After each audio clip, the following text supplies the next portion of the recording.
اسلامی تاریخ میں کچھ شخصیات ایسی ہیں جن کا نام تو ہم سب جانتے ہیں، لیکن ان کی کہانی، ان کی شخصیت کی گہرائی وہ اکثر ایک عنوان کے پیچھے چھپ جاتی ہے۔ جی بالکل۔ آج ہم ایک ایسی ہی عظیم ہستی کی زندگی کا گہرائی سے جائزہ لینے والے ہیں۔ ہم بات کر رہے ہیں آمنہ بنت وہب کی، پیغمبر آخر الزماں حضرت محمد صلی اللہ علیہ وآلہ وسلم کی والدہ کی۔ اور یہی آج کی گفتگو کا مرکزی نقطہ ہے۔ ہمارا مقصد صرف تاریخی واقعات کی ایک فہرست پیش کرنا نہیں ہے کہ وہ کب پیدا ہوئیں اور کب انتقال کر گئیں۔ صحیح۔ ہم یہ سمجھنے کی کوشش کریں گے کہ وہ اپنے دور کے سماجی اور ثقافتی منظر نامے میں کیا حیثیت رکھتی تھیں۔ یہ صرف ایک ماں کی کہانی نہیں، بلکہ ایک ایسی خاتون کی کہانی ہے جس نے اپنی مختصر زندگی میں غیر معمولی ہمت اور وقار کا مظاہرہ کیا۔ بالکل۔ تو آئیے اس کہانی کی تہوں کو کھولتے ہیں۔ ہمارے پاس جو مواد ہے وہ ان کی سوانح عمری آمنہ بنت وہب کی عظیم میراث سے لیا گیا ہے۔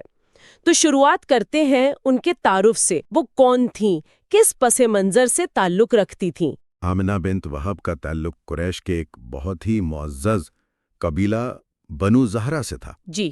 وہ تقریباً 549 عیسوی میں مکہ میں پیدا ہوئیں۔ اب دیکھیں، اس دور کے مکہ میں قبیلہ ہی سب کچھ تھا۔ اچھا۔ آپ کی عزت، آپ کا مقام، آپ کی حفاظت، سب کچھ آپ کے قبیلے سے جڑا ہوا تھا۔ اور بنو زہرہ تو کوئی عام قبیلہ نہیں تھا۔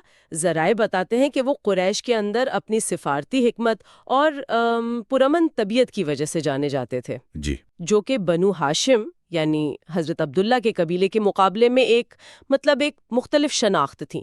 بنو ہاشم زیادہ سیاسی طور پر متحرک تھے۔ آپ نے بہت اہم نقطہ اٹھایا۔ یہ شادی صرف دو افراد کا ملاپ نہیں تھی، بلکہ یہ قریش کی دو بڑی اور مختلف مزاج رکھنے والی شاخوں کا ایک اہم سنگم بھی تھا۔ صحیح۔ بنو زہرہ کی شرافت اور بنو ہاشم کی قیادت کا امتزاج، اور اس کے مرکز میں تھیں حضرت آمنہ، جو اپنے قبیلے کی بہترین صفات کی عکاس تھیں۔ انہیں ان کی حیا اور وقار کی وجہ سے قریش کی کلی بھی کہا جاتا تھا۔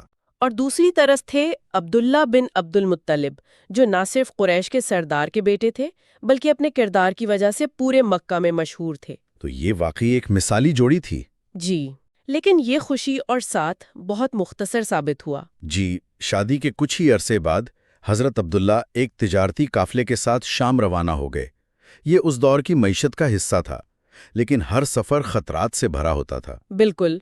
واپسی پر وہ یثرب یعنی آج کے مدینہ میں اپنی ننیھالی رشتہ داروں کے پاس رکے اور وہیں بیمار ہو کر انتقال کر گئے۔ اور یہ واقعہ اس وقت پیش آیا جب حضرت آمنہ امید سے تھیں۔ یہ بات مجھے ہمیشہ